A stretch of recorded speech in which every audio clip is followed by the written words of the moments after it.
My daughter abandoned me on a lonely road and then went back to her luxury penthouse, the one that's actually under my name. She thought I would just let it go, but I stayed quiet, and the next day I sent a locksmith. 55 missed calls. That's how many times Leona tried to reach me after she realized what I'd done. But I'm getting ahead of myself. It started on a Tuesday night in October, rain hammering the windshield of Leona's BMW like tiny fists. We were 20 miles outside Denver, and I'd made the mistake of asking her to drive me to my physical therapy appointment. 6 months post-stroke, my left side still dragged a bit, and night driving made me nervous. "You know what your problem is, Dad?" Leona said, her voice sharp enough to cut glass. "You've never learned to be grateful." I watched the road disappear under the headlights. The wipers beat a steady rhythm against the downpour. Grateful for what? For everything Benjamin and I have done for you. The visits, the phone calls, managing your medications. Managing. As if I were a portfolio that needed quarterly adjustments. "I appreciate the help," I said carefully. The words felt like navigating a minefield. Every conversation with Leona had become like this: calculated, defensive, exhausting. "Appreciate?" She laughed, but there was no warmth in it, just a hollow sound that made my chest tighten. "You appreciate it, like we're the cleaning service." The rain intensified.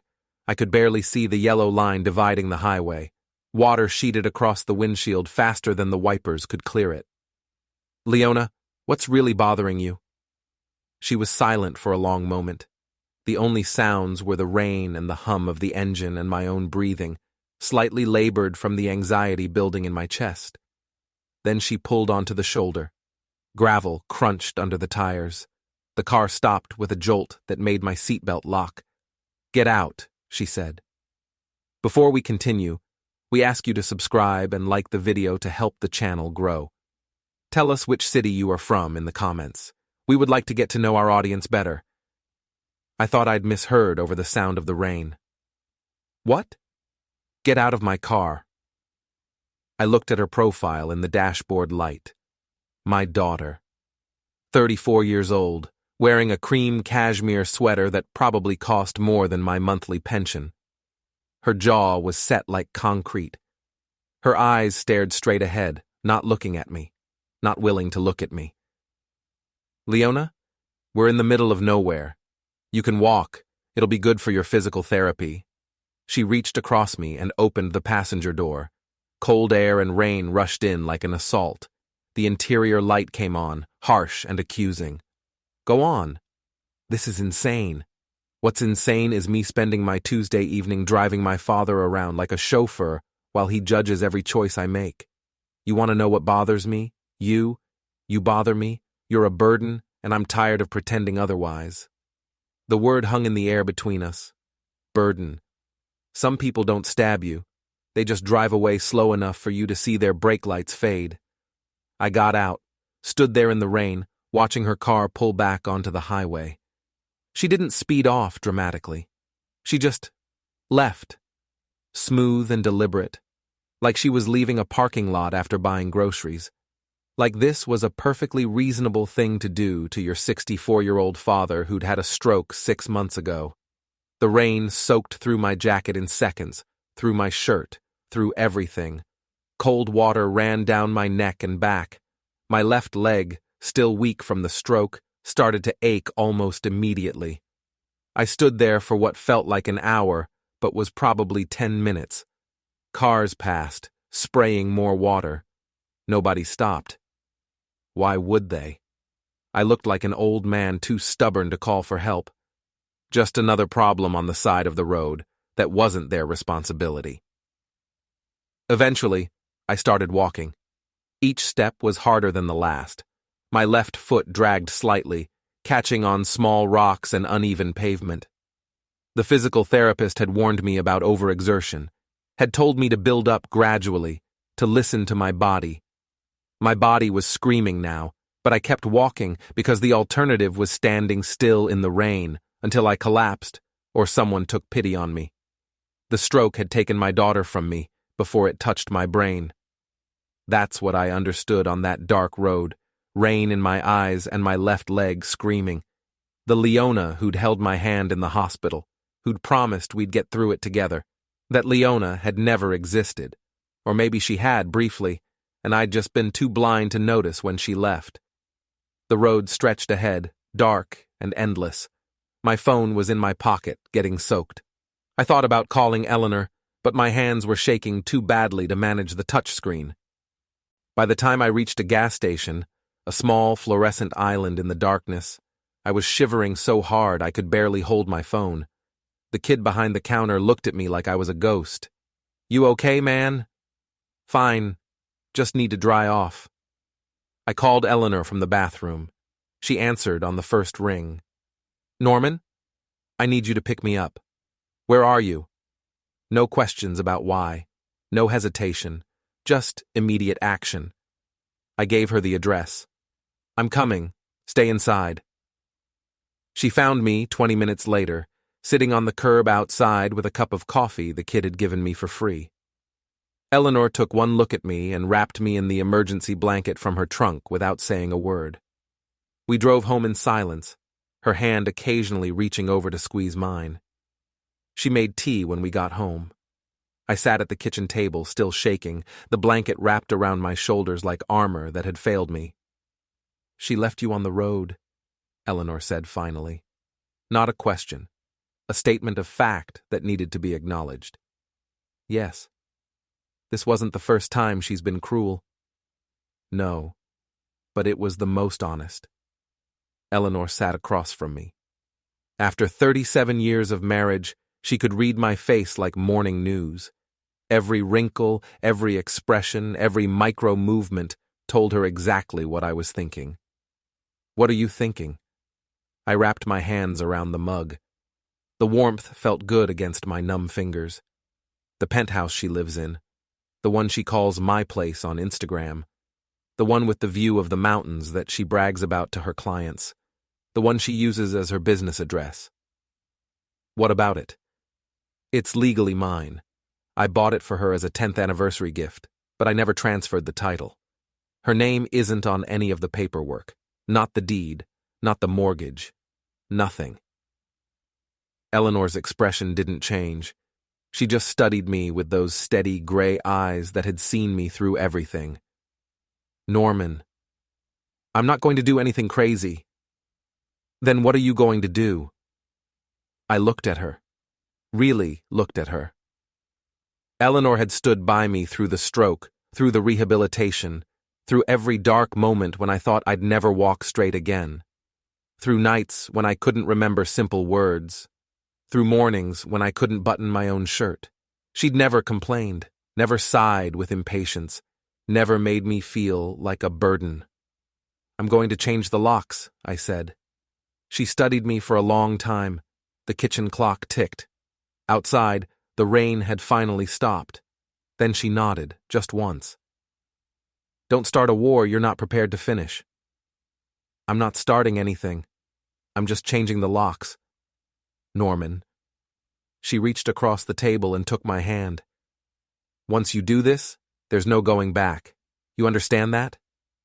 "I understand." "She's still your daughter." "Is she?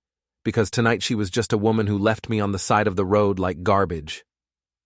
Eleanor squeezed my hand. "Sleep on it. Make sure this is what you want." But I already knew. I'd known the moment Leona's taillights disappeared into the rain. Morning came cold and clear. I woke at 5, made coffee, and pulled out the filing cabinet in my office. The penthouse documents were exactly where I'd left them, in a folder marked Properties Denver. I spread them across my desk like evidence at a crime scene. Purchase agreement dated March 2019. Norman Kellogg, purchaser. Mortgage holder, Norman Kellogg. Deed, Norman Kellogg. Insurance, Norman Kellogg. Utilities, Norman Kellogg.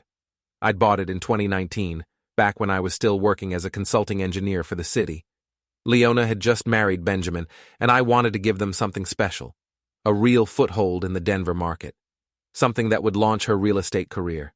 3 bedrooms, 2.5 baths, floor-to-ceiling windows facing the Rockies. 1,600 square feet of premium downtown living space. I'd meant to transfer it to her. I really had. We'd talked about it at the closing.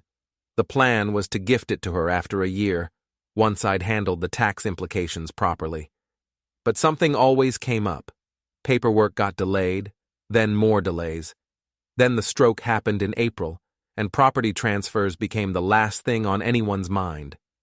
Now I was grateful for the bureaucratic inertia. At 7, I called Morrison's locksmith. They'd done work on my house before. Reliable, discreet, professional.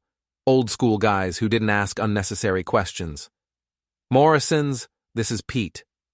Pete, this is Norman Kellogg. You changed my locks about 3 years ago. Mr. Kellogg, sure. How can I help you? I need all the locks changed on a property. Today, if possible. What's the address? I gave it to him. That's the Pinnacle building, right? Nice place. High security building. We can have someone there by 9, but I'll need proof of ownership for the building management. I'll have everything you need. Perfect. We can have someone there by 9. I'll meet you there. Eleanor came downstairs as I was putting on my coat. She was wearing her bathrobe, her gray hair loose around her shoulders. She looked tired. I realized she probably hadn't slept much either. You're really doing this, she said. Yes. She's going to call. She's going to scream. She's going to threaten you. I know. And Benjamin will threaten to sue. He'll use every legal trick he knows. Let him. I've got the paperwork. She handed me a thermos of coffee. Then you'd better be absolutely certain about those documents. Because if there's any ambiguity, any verbal agreement that could be construed as a promise, there isn't. I've checked. I've double-checked. The property is mine, legally and completely. She kissed my forehead. Then go do what you need to do. The Pinnacle was one of those glass and steel towers that looked like a stack of ice cubes. 42 stories of luxury condos with a gym, a pool, a concierge, and a parking garage that cost more per month than most people's rent. I parked across the street and waited, watching the building in my rearview mirror. Most wars start with noise. The good ones start with paperwork. The locksmith arrived at 8:55. Young guy, maybe 30, with a toolbox and a professional smile. Pete's nephew, probably. The Morrisons' family had been in the locksmith business for 3 generations. Mr. Kellogg? That's me. Unit 2407? Correct. He looked at the building, then back at me. You own this unit? I showed him the deed. He whistled softly. Nice property. Okay, let's talk to building management first. They're going to want to verify. We went inside. The lobby was all marble and chrome, with abstract art on the walls and a fountain that probably cost more than my car. The concierge looked up from his computer. Can I help you? I'm Norman Kellogg. I own Unit 2407. This is my locksmith. We're here to change the locks. The concierge, young, professional, with a name tag that said David, checked his computer. I show the resident as Leona Hart. She's been living there, but I'm the owner. Here's the deed. I laid it on the counter. David studied it carefully, made a copy, made a phone call to someone upstairs, 5 minutes of bureaucratic procedure. Everything checks out, Mr. Kellogg. Do you need access to the unit? I have a key, but after today that key won't work anymore. Understood. Would you like me to update our resident records? Yes. Effective immediately, I'm the sole authorized person for that unit. Leona Hart no longer has access. David typed into his computer. Done. Is there anything else? That's all. Thank you. We took the elevator to the 24th floor. The locksmith whistled again when we stepped into the hallway. Thick carpet, recessed lighting, original artwork on the walls. Some nice digs, he said. My daughter's been living here for 5 years. Lucky daughter. I unlocked the door, using the key Leona had given me years ago for emergencies, and we stepped into my daughter's life. The place smelled like expensive candles and cold coffee. Minimalist furniture in shades of white and gray, abstract art on the walls, fresh flowers in a crystal vase on the dining table, a view that probably added $200,000 to the asking price. I stood in the living room while the locksmith worked, looking at the framed photos on the floating shelves. Leona and Benjamin at their wedding, all smiles and champagne. Leona at some charity gala wearing a sequined gown. Leona with her real estate team, all perfect teeth and power suits. Leona at a closing, holding a giant check for some charity. Leona, Leona, Leona. Not a single photo of me or Eleanor. My phone started buzzing around 9:30. I pulled it out. Leona. I sent it to voicemail. She called again. Voicemail, again, voicemail. The locksmith worked methodically. Front door first. New deadbolt. New handle set. Then the service entrance in the kitchen. Then the door to the storage unit in the basement. You want me to do the windows too? He asked. Some of these have security locks? Just the doors. The windows are fine. He finished around 10:30. Showed me how the new locks worked. Handed me 3 sets of keys. What about the old keys? I asked. I'll dispose of them properly. They won't work on anything now. Perfect. I paid him in cash. He left. I sat on Leona's white leather couch and drank my coffee. The silence was extraordinary. No traffic noise this high up. Just the hum of the climate control and the distant sound of someone's music from another unit. By 10:45, I had 17 missed calls. I walked through the penthouse slowly. The master bedroom was pristine. King-size bed with white linens. Walk-in closet full of designer clothes. Bathroom with a soaking tub and a separate shower that could probably fit 6 people. The second bedroom had been converted into an office. Computer. Filing cabinets.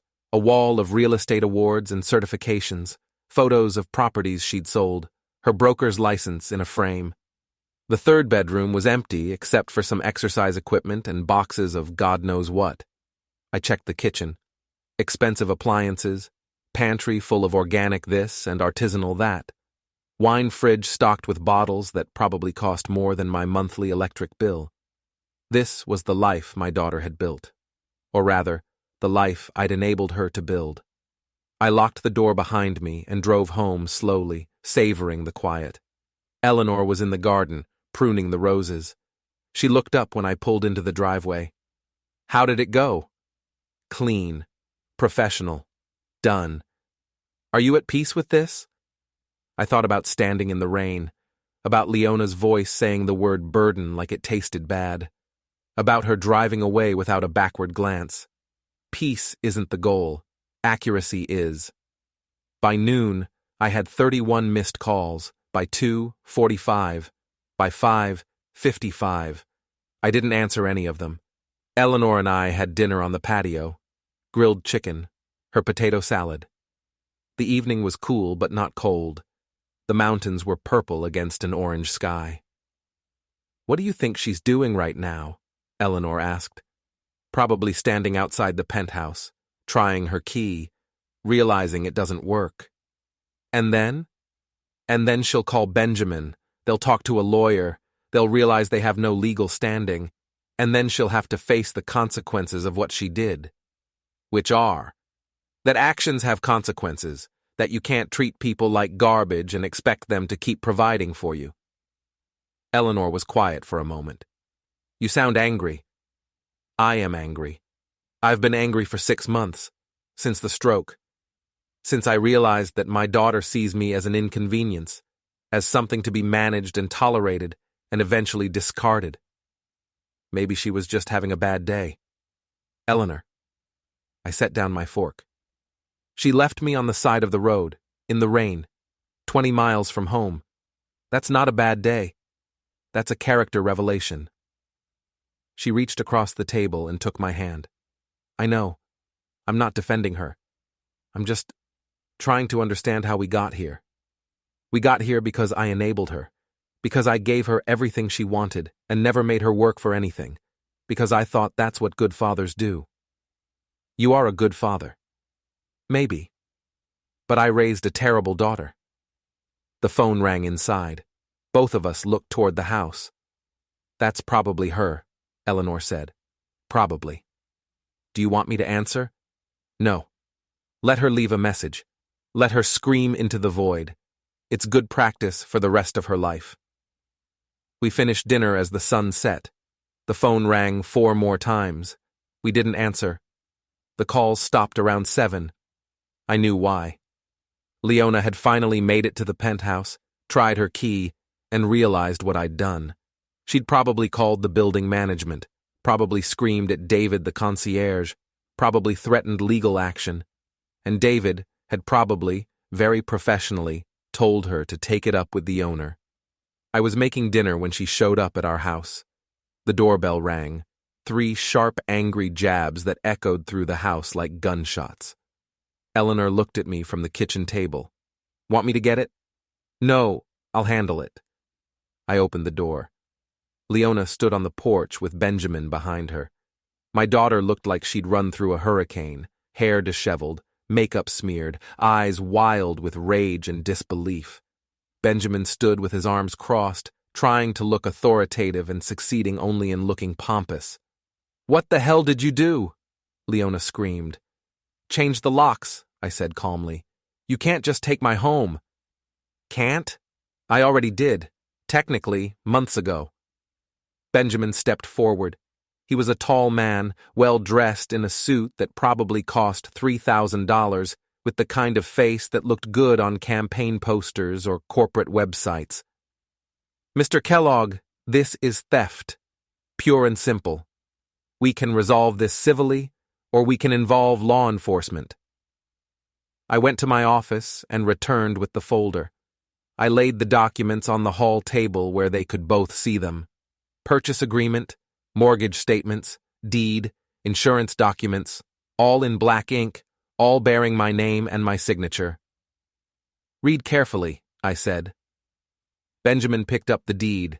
His face went from confident to concerned to pale in about 5 seconds. Leona snatched it from him. "This is a mistake. You promised me that place. You said it was mine. You said—" "I said you could live there. I never said I was giving it to you." "That's a lie. The law doesn't care about verbal promises, Leona. It cares about names on paper, and the only name on that paper is mine." She was trembling, actually shaking with rage. "You're doing this because I left you on the road, because you're petty and vindictive, and I'm doing this because it's my property and I've decided I want it back." Benjamin put a hand on her shoulder. "Let's go. We'll talk to a real estate attorney tomorrow. There are laws about oral contracts, about implied gifts, about—" "About what?" I interrupted. "About a father who bought a property and let his daughter live there rent-free? About a daughter who never contributed to the mortgage or the taxes or the insurance? About a daughter who has 0 legal claim to anything?" Leona shook off Benjamin's hand. "He doesn't get to do this. He doesn't get to humiliate me." I looked at her, really looked at her. This woman who shared my DNA but not my values. This stranger wearing my daughter's face. "You left me on a highway in the rain," I said quietly. "You called me a burden. You drove away and went home to the penthouse that I bought you. So yes, Leona, I do get to do this. I'll fight you. I'll take you to court. Good luck. You'll need it." I closed the door. Through the wood, I heard Benjamin saying something low and urgent. Then footsteps, a car door, engine starting. Eleanor appeared beside me. "How do you feel?" "Tired." "Come eat." We had chicken and rice. Eleanor told me about the neighbor's new dog, a golden retriever puppy named Biscuit. I told her about the locksmith's tattoo of a phoenix. We did the dishes together, standing side by side at the sink like we'd done 10,000 times before. Normal life, simple moments, the things you appreciate when someone tries to take them away. That night, I transferred the utilities, spent 2 hours on hold with various companies, explaining that I was the property owner and wanted everything switched to my name. Water, gas, electric, internet, everything. "Yes, I understand there's a current resident. No, she's not authorized to be there anymore. Yes, I'm the legal owner. Here's my account number. Here's the property deed number. Thank you. Click. Next call. Yes, I need to change the account holder. The current resident no longer has permission to use the property. No, this isn't a dispute. This is a property owner exercising his legal rights. Thank you. Click. Next call. You can destroy someone without touching them. Just remind them they own nothing. By midnight, every utility was in my name. Every bill would come to me. Every payment would come from me. Leona would wake up tomorrow and discover that the lights, the heat, the water, the internet, all of it, existed only because I allowed it to. I called the building manager and updated the tenant information, explained the situation, provided documentation. So you want Ms. Hart removed from the building? The manager asked. Not removed, just not recognized as the resident. She has no legal right to be there. If she attempts to enter the unit or use the building amenities, please contact me immediately. Understood, Mr. Kellogg. I'll update our records. I changed the security codes for the parking garage, updated the mailroom access, added myself to the building's emergency contact list, and removed Leona. By 1 a.m, I'd systematically erased my daughter from every system connected to that penthouse. She existed there only in memory now. Eleanor found me at my desk, still working. Come to bed, she said. Almost done. Norman, it's 1 a.m. Whatever you're doing can wait. I looked at the screen. One more form to fill out. One more email to send. You're right, I said. I shut down the computer and followed her upstairs. We lay in bed in the darkness. Eleanor's breathing slowed as she drifted towards sleep. Norman? She said quietly. Yes? Do you think you'll ever forgive her? I thought about that, really thought about it. I don't know. Right now, I don't want to. Right now, I want her to understand what she did, to really understand. And if she never does, then at least I'll understand, and that's enough. Eleanor squeezed my hand. You're a hard man sometimes. Only when I need to be. She fell asleep. I stayed awake, staring at the ceiling, thinking about 55 missed calls and a daughter who'd driven away in the rain. The next week was quiet. Too quiet. Like the stillness before a storm. I knew Leona was planning something. She'd always been strategic, even as a child. The kind of kid who'd cry at exactly the right moment to get out of trouble. Who'd learned early that the world rewarded beautiful people who knew how to perform vulnerability. Who understood that the right words at the right time could manipulate almost anyone. But I also knew Benjamin. And Benjamin was a lawyer who understood leverage and legal pressure and the art of the strategic threat. The call came on Thursday. Mr. Kellogg, this is Benjamin Hart. I'm calling as Leona's legal representative. I put him on speaker so Eleanor could hear. She was knitting on the couch, but her hands stilled when she heard his voice. I see. We're prepared to offer you fair market rent for the penthouse, retroactive to when we began living there. In exchange, we'd like a lease agreement with an option to purchase after 2 years at current market value. Not interested. Mr. Kellogg, please be reasonable. Leona has built her entire business around that location. Her clients expect to meet her there. Her business cards have that address.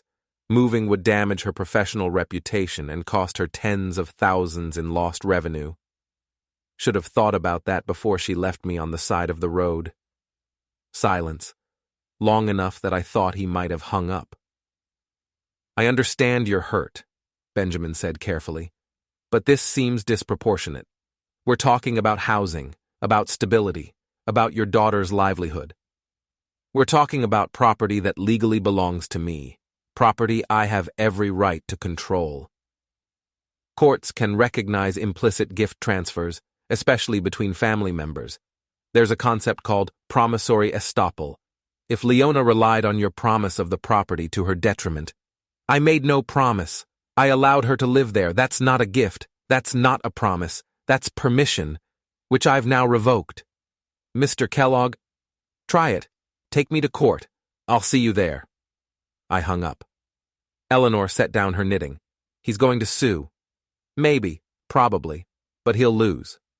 How can you be sure? Because I've already talked to my attorney. Property law is clear. Verbal promises about real estate aren't enforceable. The statute of frauds requires written documentation. They have nothing. They have 5 years of living there. At my pleasure, not by right. She picked up her knitting again, the needles clicking softly. You know what this reminds me of? Remember when Leona was 16 and she took your car without asking? Drove it to a party, came back with a dent in the bumper. I remember. And you took away her driving privileges for 6 months. She screamed that it was unfair, that everyone else got to drive, that you were ruining her social life. And she never took my car without asking again. Exactly. This is the same thing, just bigger. Much bigger. Eleanor looked at me over her knitting. I hope you're ready for what comes next, because she's not going to take this quietly. I'm ready. But I wasn't. Not really. Friday afternoon, my phone rang. Unknown number. Hello? Mr. Kellogg, this is Daniel's Property Management. We handle the Pinnacle building. I'm calling because we've received reports of someone attempting to access Unit 2407 without authorization. That would be my daughter. She used to live there. I see. The police were called. We wanted to confirm your wishes regarding the property. My stomach tightened. Police? Yes, sir. A resident reported someone trying to break into Unit 2407. When building security responded, they found Ms. Hart attempting to bypass the lock with what appeared to be a lock-picking tool. Jesus Christ. What happened? Security detained her. She became verbally abusive. The police arrived and issued her a warning for attempted illegal entry. She's been banned from the building for 30 days pending your decision. She has no legal right to that property. If she attempts to enter again, please proceed with whatever measures you deem appropriate, including arrest and prosecution. Understood. We'll update our security protocols. Thank you for clarifying. I hung up and immediately called the building security office, added Leona to a permanent no-access list, added a note that she was to be treated as a trespasser. Then I sat there, phone in hand, trying to process what I'd just heard. My daughter, trying to break into a building with a lock-picking tool. Eleanor came in from the garden, dirt on her knees and gloves in her hand. Who was that? Building management. Leona tried to break in. Her face went pale. Break in? With lock-picking tools. The police were called. Oh, Norman. She brought this on herself. I know, but still. She sat beside me. This is spiraling. Good. Let it spiral. Let her see what happens when you burn bridges. What if she does something worse? Like what? I don't know, but people do crazy things when they're desperate. I thought about that. About Leona's face when she'd realized the locks were changed. About Benjamin's carefully measured threats. About 55 missed calls. I'm going to the penthouse, I said. Why? Because I need to document everything, in case this goes to court. In case she tries to claim I destroyed her property or stole her belongings. Want me to come? No. Stay here. I'll be back in a few hours. I drove to the Pinnacle, showed my ID to David at the front desk, and took the elevator to the 24th floor. The hallway was empty. Quiet. I unlocked the door and stepped inside. Everything was exactly as I'd left it. But now I saw it differently. This wasn't my daughter's home. This was evidence. This was proof that she'd been living rent-free in my property for 5 years, contributing nothing, claiming everything. I pulled out my phone and started taking photos. The living room, the kitchen, the bedrooms, every room, every angle, every detail. Then I started packing her belongings, methodically, carefully, like an archaeologist excavating a site. Clothes from the closet, folded, boxed, labeled, toiletries from the bathroom, bagged and boxed, papers from the office, Sorted, organized, boxed. It took 4 hours. By the time I finished, I had 23 boxes stacked by the front door. I called a moving company. I need these delivered to a storage unit. How soon can you get here? We can have a truck there in an hour. Perfect. I rented a storage unit online while I waited. Small, climate-controlled, month to month. Prepaid for 6 months. Had the moving company deliver everything there. Then I sent Leona an email. Subject line, your belongings. Body, your personal items have been removed from 2407 Pinnacle Tower and placed in storage at Secure Space Storage, 2500 Wazi Street, Unit 447. Access code 4729. Storage is prepaid through April. After that, you'll need to make your own arrangements. Utility services at the penthouse have been disconnected. The property is no longer available for your use in any capacity. If you attempt to enter the building or the unit again, you will be arrested for trespassing. Regards, Norman Kellogg. No warmth, no apology, no love, Dad. Just facts. I hit send and drove home. Eleanor was reading when I got back. It's done, I said. All of it? All of it. Her belongings are in storage. The unit is empty. She's been notified. How do you feel? Tired, but also clean, like I've finally done something I should have done years ago. Which is, set boundaries, demanded accountability, stopped enabling her. Eleanor set down her book. You know she's going to see this as a declaration of war. Maybe it is. October bled into November. The first snow dusted the mountains. The aspens lost their gold and stood bare against the gray sky. I heard through Eleanor's sister, who heard through her book club, that Leona and Benjamin were fighting. Screaming matches in restaurant parking lots. Benjamin sleeping in his office. Leona showing up at open houses with red eyes and shaking hands. Her business was suffering. Clients were leaving. Reviews on her real estate page mentioned unprofessionalism and missed appointments. I felt nothing. That's what surprised me most. No guilt, no satisfaction, just a profound absence of feeling, like a tooth that's been pulled, and you keep touching the empty space with your tongue, not because it hurts, but because the emptiness is so strange. Eleanor's sister called one evening in mid-November. Norman, I think you should know. Leona came by today. She wanted to talk. About what? She didn't say, but she was crying. Really crying. Not the pretty kind. The ugly kind. Mascara everywhere. Couldn't catch her breath. She knows where I live. I think she's scared to face you. She asked me to talk to you, to tell you she's sorry, that she wants to make things right. She can tell me herself. Norman? Did she tell you what she did? Did she tell you that she left me on the side of a highway in the rain? That she called me a burden? That she tried to break into my property with lock-picking tools? Silence. I didn't know about the lock-picking, Eleanor's sister said quietly. There's a lot you don't know, and I'm not interested in second-hand apologies. If Leona wants to talk, she can come here. She can face me. But I'm done with intermediaries and manipulations. She's still your daughter. Is she? Because I'm not sure anymore. I hung up before she could answer. That weekend, I put the penthouse on the market. Listed it for $50,000 above market value. The realtor, a professional woman in her 50s named Patricia, walked through the empty unit and whistled. This will sell fast. Premium location, mountain views, well-maintained. You could probably go even higher. I want it sold quickly. Price it to move. You sure? At this price, you're leaving money on the table. I'm sure. She looked at me carefully. There's a story here, isn't there? There's always a story. But it's not one I'm interested in telling. She nodded. Fair enough. I'll have it listed by Monday. The photos went live Monday afternoon. By Tuesday morning, we had 3 showing requests. By Wednesday, 2 offers. By Friday, 5 offers, all within $10,000 of asking price. 1 was cash. No contingencies. Closing in 30 days. I accepted immediately.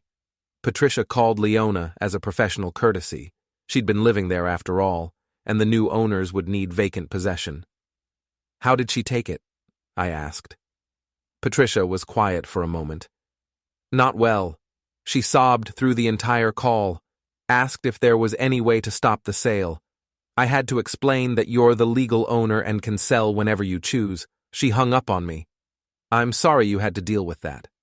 Part of the job. But Mr. Kellogg, this is clearly a family situation. Are you sure you want to proceed? I've never been more sure of anything. All right then, closing is scheduled for December 15th. I marked it on the calendar with a red pen. December 15th, the day I would finally be free of the penthouse and everything it represented. Eleanor saw the date and said nothing, just squeezed my shoulder as she walked past. The next 2 weeks were quiet. No calls from Leona, no letters, no surprise visits, just silence, which somehow felt louder than any confrontation. I threw myself into routine, morning walks, physical therapy exercises, reading, cooking, simple things that reminded me I was still alive, still capable, still myself despite everything. One afternoon in early December, I was raking leaves when a car pulled up. Not Leona's BMW, a rental car. A woman got out, 30s, professional attire, carrying a briefcase. Norman Kellogg? Yes. I'm Jennifer Davidson, attorney at law.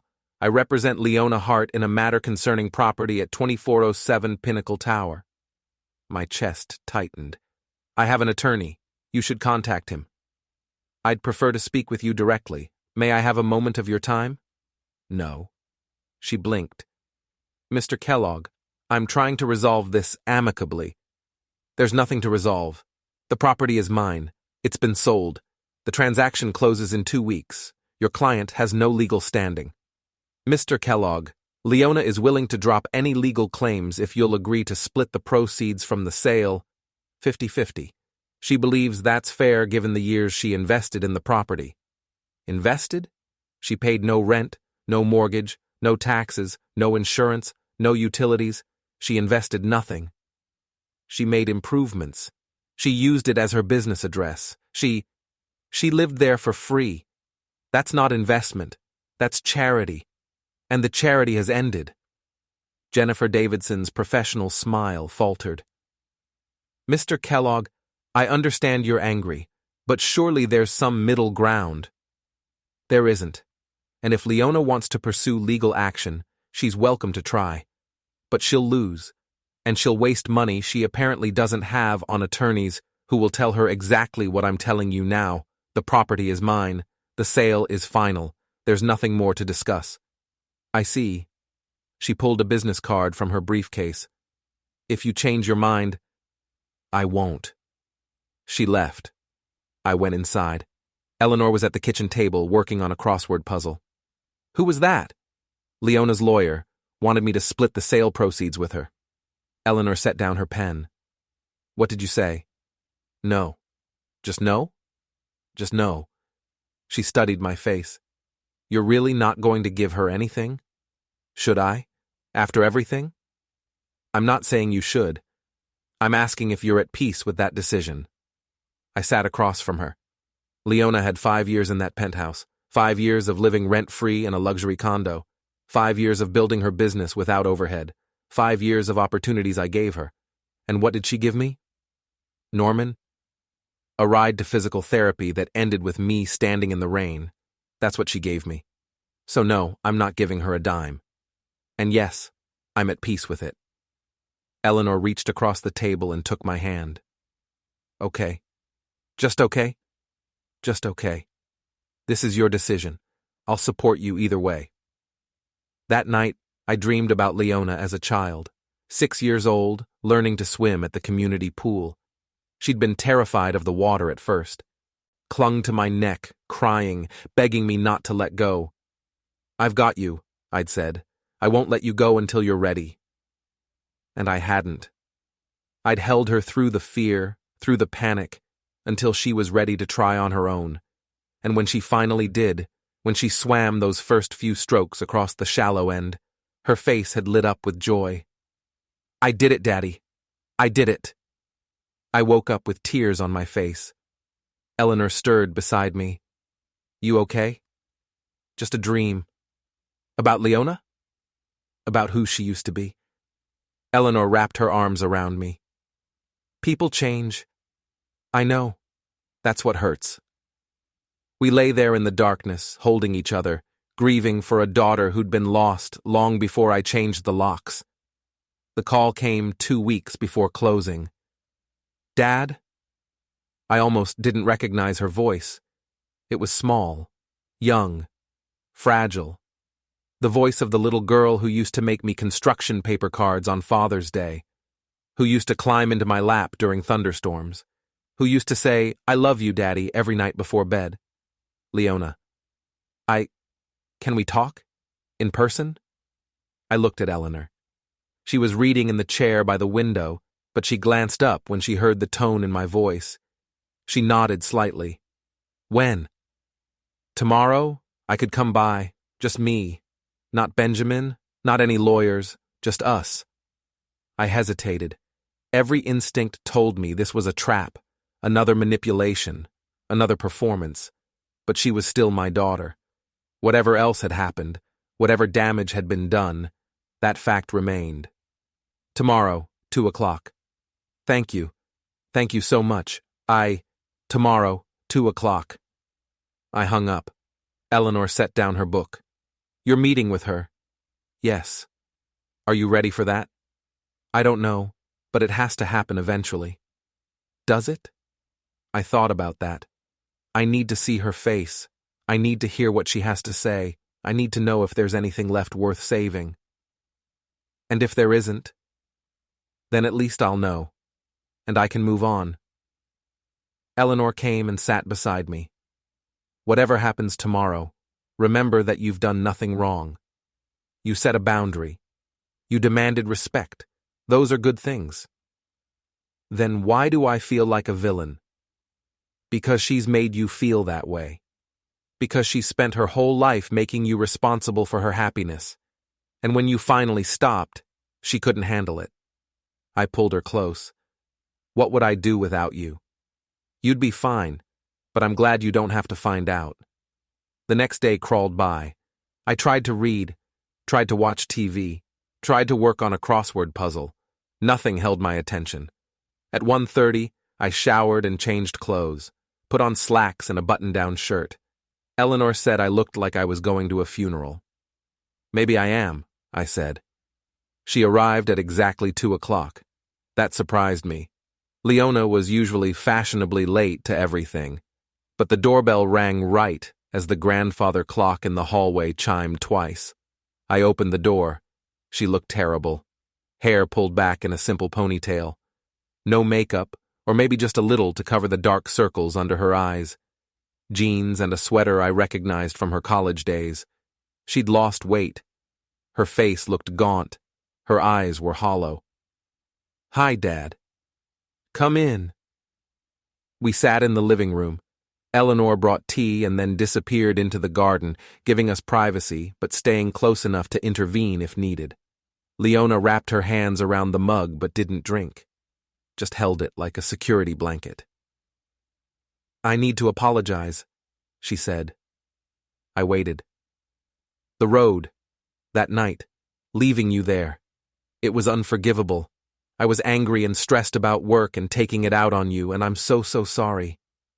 The words sounded rehearsed, practiced, like she'd stood in front of a mirror and recited them until they sounded sincere.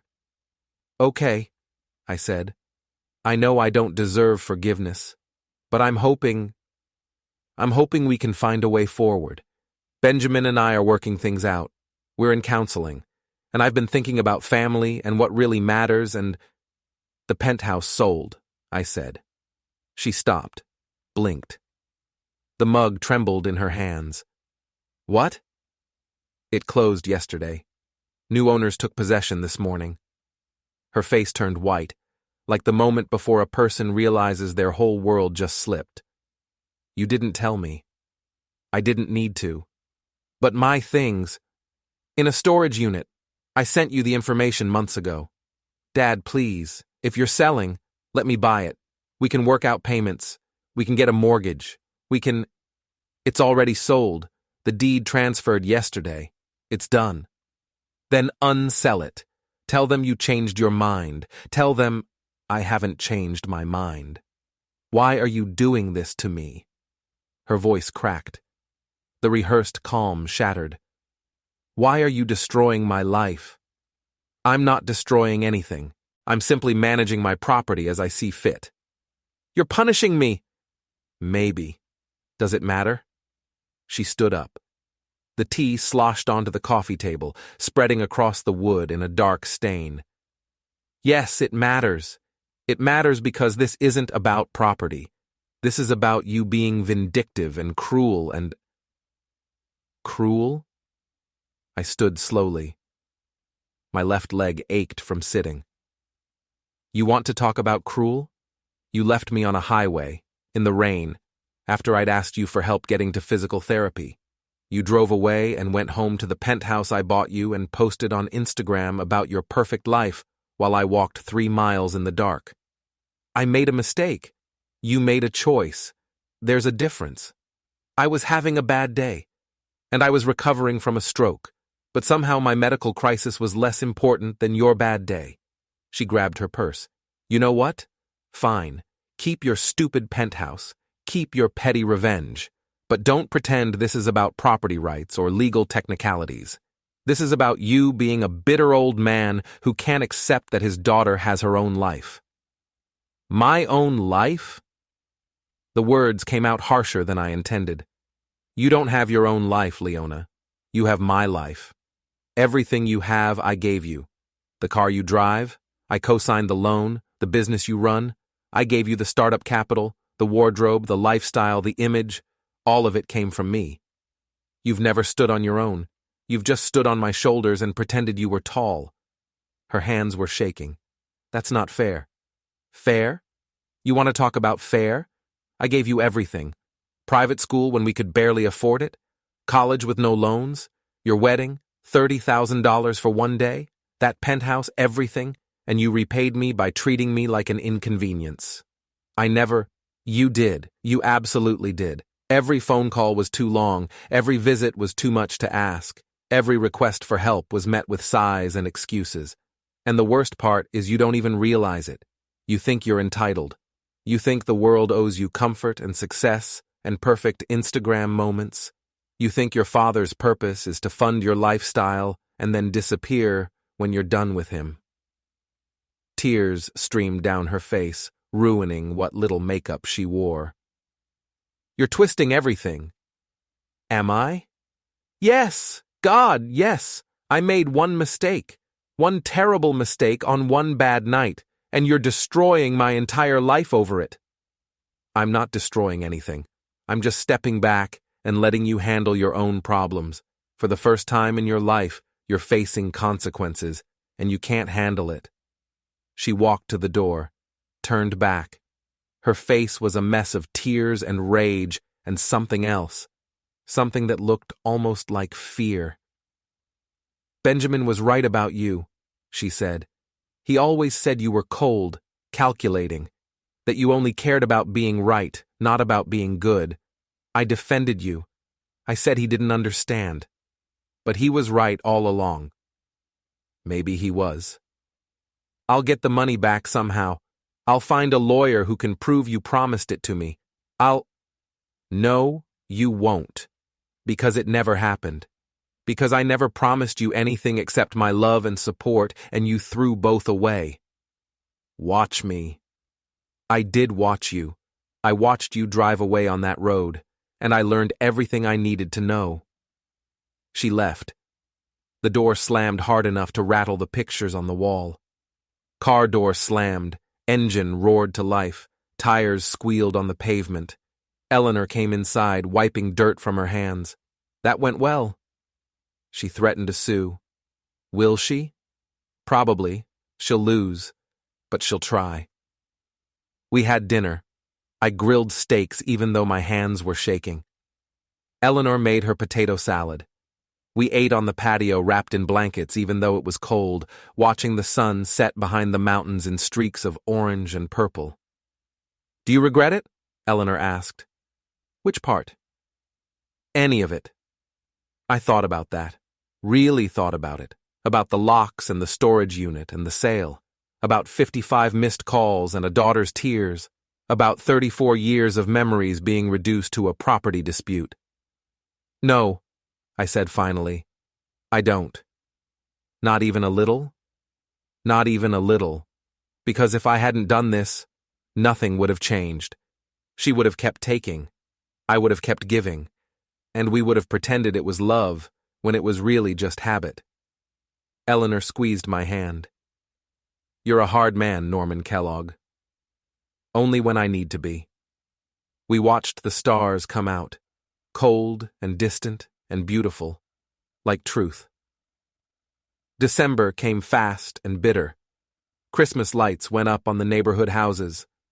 Eleanor started baking cookies for the annual block party. The world kept turning like nothing had changed. But everything had changed. I hadn't heard from Leona in 3 weeks.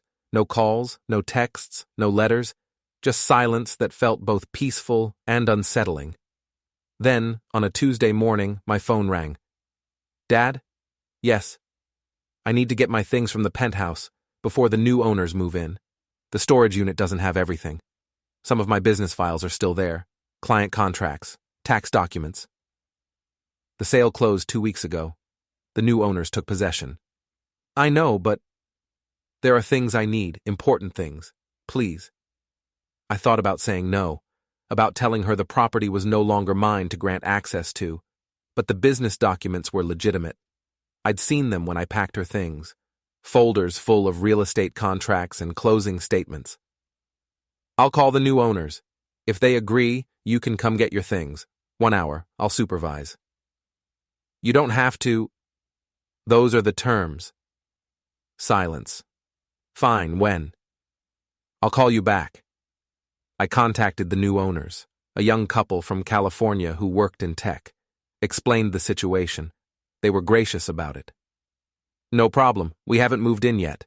Just scheduled it for this weekend. She can come today if she wants." I called Leona back. "Today, 2 o'clock. I'll meet you there." "Thank you, really, thank you." I drove to the Pinnacle alone, parked in the underground garage, in what used to be Leona's assigned spot but was now just another empty space, took the elevator to the 24th floor. The penthouse felt different now. Empty. Echoing. The furniture was gone, donated to charity. Just bare walls and big windows and light streaming across hardwood floors. It looked bigger this way. Cleaner. Like it had been holding its breath for years and could finally exhale. Leona arrived 15 minutes late. Back in full armor, heels, business suit, perfect makeup that couldn't quite hide the exhaustion underneath. But I could see the cracks, the way her hand trembled when she pushed the elevator button, the too bright smile that didn't reach her eyes. "Hey, Dad." "Leona." She walked past me into the living room, stopped, stared at the empty space. "You sold everything." "I donated it, tax deduction." She laughed, sharp and bitter. "Of course you did. Even in this, you found a way to benefit. Would you have preferred I left it to rot?" She didn't answer, just walked to the office. I heard her opening drawers, shuffling papers. I stayed in the living room, looking out at the mountains. 20 minutes passed. She emerged with a small box, papers and folders. "Got what I needed." "Good." We stood there. The silence stretched like taffy, thin and uncomfortable. "Do you remember teaching me to ride a bike?" she said suddenly. I blinked. "What?" "I was 7. You spent the whole Saturday in the park. You ran beside me, holding the seat. You didn't let go until I was ready. You ran probably 2 miles that day, back and forth, back and forth. You were exhausted, but you never complained." I remember. What happened to that person? He got old. He had a stroke. His daughter left him on the side of the road. She flinched like I'd slapped her. "I knew you'd bring that up." "You brought up the bike." I'm trying to reach you. I'm trying to remind you that we used to be good together, that you used to love me. I still love you, Leona. Her eyes widened. You do? Of course I do. You're my daughter. But love doesn't mean enabling. It doesn't mean accepting abuse. It doesn't mean sacrificing myself so you can be comfortable. I never asked you to sacrifice. You didn't have to ask. I just did it, because that's what parents do. We sacrifice. We give. We pour ourselves out. And most of the time, it's worth it. But sometimes, we give so much that there's nothing left. And when we finally say no, when we finally set a boundary, we're the villains. You're not a villain. Then why do you treat me like one? She set the box down, crossed her arms. What do you want from me? Seriously. What would it take to fix this? I don't know if it can be fixed. There must be something. I looked at her. Really looked at her. Tried to see past the makeup and the suit and the armor to the little girl who used to climb into my lap and ask me to read her stories. She wasn't there anymore. Time machine, I said. Go back to that night. Don't drive away. Don't call me a burden. Don't leave me standing in the rain. That's what it would take. I can't change the past. Then we can't fix this. Her composure finally cracked. Tears streaked her makeup. I'm your daughter. You're a woman who shares my genetics. My actual daughter died the night she left me on that road. You don't mean that. I absolutely mean that. The Leona I raised would never have done what you did. So either you've changed, or I never really knew you. Either way, the relationship I thought we had doesn't exist anymore. She wiped her eyes, smearing mascara across her cheek. Benjamin left me. Did you know that? Moved out last week? Said he couldn't handle the drama? Said I needed to grow up and take responsibility for my choices? I'm sorry. No, you're not. You're right. I'm not. Because maybe losing Benjamin will teach you what losing me should have taught you. Which is? That actions have consequences, that people aren't endlessly patient, that eventually everyone gets tired of being used. She picked up the box, walked to the door, stopped with her hand on the handle. I'll come by on Christmas, she said. Mom invited me. Eleanor invited you, not me. I'll come anyway.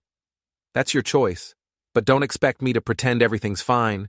Don't expect me to play happy family while you're still refusing to take responsibility for what you did. What more do you want? I apologized. I said I was sorry. You said words, but I don't think you understand what you're sorry for.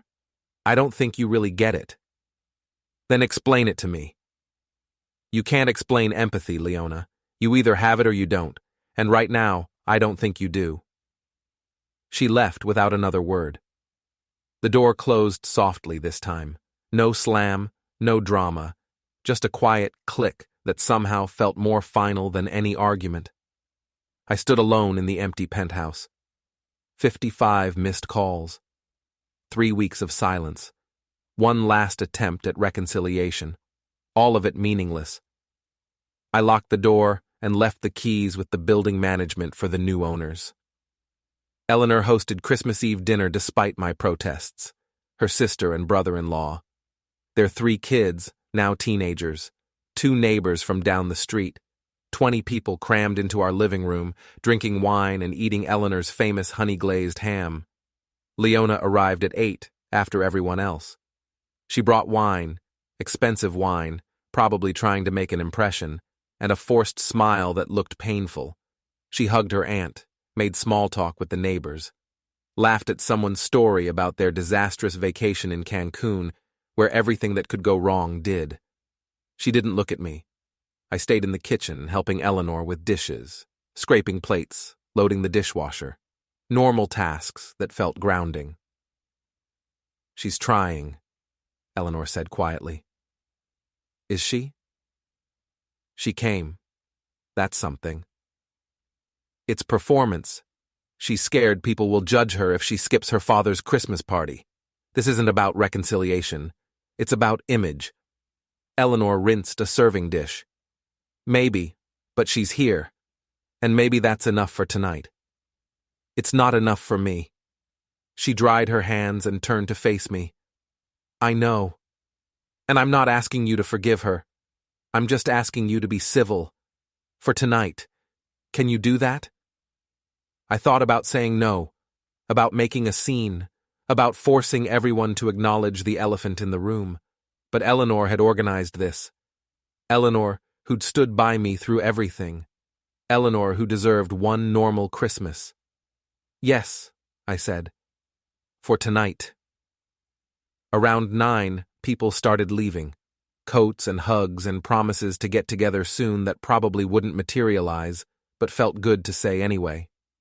By 9:30, only Leona remained. She sat on the couch, glass of wine in hand, mostly empty, staring at the Christmas tree like it held answers. I should go, she said. Okay, Eleanor said gently. Leona stood, wavered slightly. The wine. I'll call an Uber. You can stay, Eleanor offered. Guest room's made up. No. Thank you, but no. I don't think Dad wants me here. I said nothing, because she was right. She put on her coat, fumbled with the buttons. Her hands were shaking. Leona, I said. She looked at me. First time all night we'd made eye contact. Drive safe. Something flickered across her face. Hope, maybe. Or just exhaustion so profound it looked like hope. Merry Christmas, Dad. Merry Christmas. She left. Eleanor cleaned up the wine glasses. I put away leftovers, wrapping everything carefully in foil and plastic containers. That wasn't so bad, Eleanor said. No, it wasn't. Maybe there's still hope. Maybe. But I didn't believe it. And I don't think Eleanor did either. We were just saying the things people say when they don't want to acknowledge that something is broken beyond repair. That night, I dreamed about Leona again, but this time she was older, 34, standing on a road in the rain, watching a car drive away. And when I looked closer, I realized the person driving was me. I woke up with tears on my face. January came cold and bitter. The penthouse was gone, sold to strangers who would never know its history. I deposited the check, $470,000 after closing costs, and felt nothing. Leona didn't call. Then February brought a letter from a law firm downtown, Hart v. Kellogg, civil complaint alleging breach of oral contract and promissory estoppel. Benjamin was suing me, claiming I'd promised Leona the penthouse, claiming she'd relied on that promise to her detriment, claiming I owed her half the sale proceeds plus damages. Eleanor read the complaint over my shoulder. This is Benjamin, not Leona. Does it matter? It matters if you're asking whether your daughter is behind this. He probably filed it without telling her, trying to recoup his losses from the divorce. I called my attorney. He laughed when I explained. They have no case. An oral promise to make a gift isn't enforceable under Colorado law, especially when the documentation is this clear. And promissory estoppel requires proof that she reasonably relied on the promise. Living rent-free isn't detrimental reliance, it's a benefit. So we fight it? We file a motion to dismiss. Judge will toss it in 5 minutes. Might even award sanctions for filing a frivolous suit. Do it. I hung up and called Benjamin directly. This is a waste of everyone's time, I said. Mr. Kellogg, I was expecting your call. Drop the lawsuit. Not until we negotiate a fair settlement. $200,000. That's reasonable given the circumstances. There's nothing to negotiate. You have no case. Leona is entitled to compensation for the years she invested. She invested nothing. She lived rent-free in a property I owned. That's not investment. That's charity. You made promises. You led her to believe. I led her to believe I loved her and would support her. I was wrong on both counts. Silence. That's a terrible thing to say about your daughter. It's an honest thing. This isn't about honesty. It's about cruelty. You're being cruel, Mr. Kellogg. Then we have that in common. The difference is, I'm being legally cruel. You're being illegally stupid. Drop the suit or we'll pursue sanctions. I hung up. The motion to dismiss was filed March 1st, hearing scheduled for March 28th. I didn't tell Leona. She'd find out when Benjamin's case collapsed spectacularly in court. March 28th was a Thursday, cold and bright. I wore my good suit, the navy one I'd bought for Leona's wedding. The courtroom was nearly empty, me and my attorney on one side, Benjamin and Leona on the other. She looked awful, thin, pale, dark circles under carefully applied concealer. Her suit hung loose on her frame. She'd lost 20 pounds, maybe more. She didn't look at me. The judge was a woman in her 60s with steel gray hair and sharp eyes. She read the complaint, read the response, looked at Benjamin over her reading glasses. Counsel, you're alleging an oral contract? Yes, Your Honor. For a real estate transfer? Yes, Your Honor. You're aware of the statute of frauds? We're arguing promissory estoppel as an exception. Based on what reliance?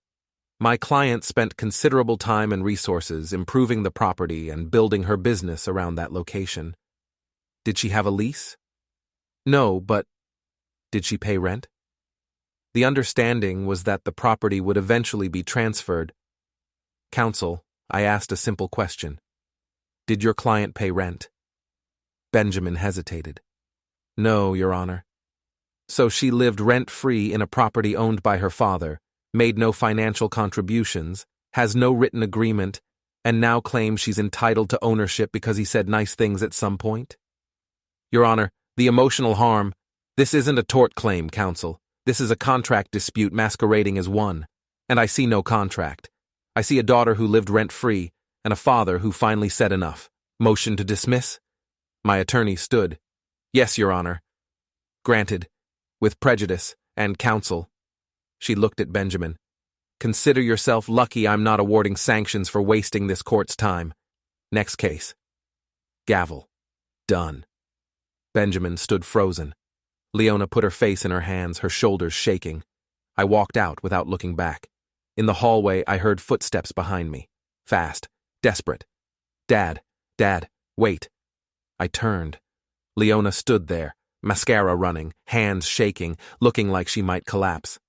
Please, please, just talk to me. There's nothing to say. I'll drop everything. I'll tell Benjamin to stop.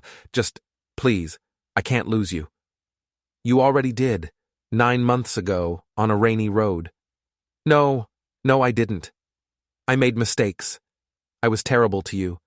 But I'm trying to fix it. I'm in therapy. I'm working on myself. Good. Keep doing that. But do it away from me. Dad, I have nothing else to say to you, Leona. So that's it? After everything? After 34 years? After 34 years of me giving and you taking, yes. That's it. She stepped closer. Her voice rose. You're nothing but a burden. After your stroke, I carried you. I helped you. I sacrificed for you. I stared at her. The mask had slipped again. The real Leona, the one who'd left me on that road, was back. You just said you were working on yourself. I am. But you're making it impossible. You won't even try. You won't even meet me halfway. I don't have to try. That's what you don't understand. I don't owe you anything anymore. Not my time, not my money, not my forgiveness. You're my father, and you're my daughter, and you left me on a highway in the rain, and I will never forget that, ever. She slapped me, hard, across the face. The sound echoed in the empty hallway like a gunshot. I didn't move, didn't react, just looked at her. Feel better? I asked quietly. She was breathing hard, tears streaming, her hand still raised, trembling. You'll regret this, she whispered. Maybe, but not tonight. I walked away, down the hallway, through the doors, into the parking lot, into my car, and I drove home. Then I truly understood that I had made the right choice. I had preserved my dignity.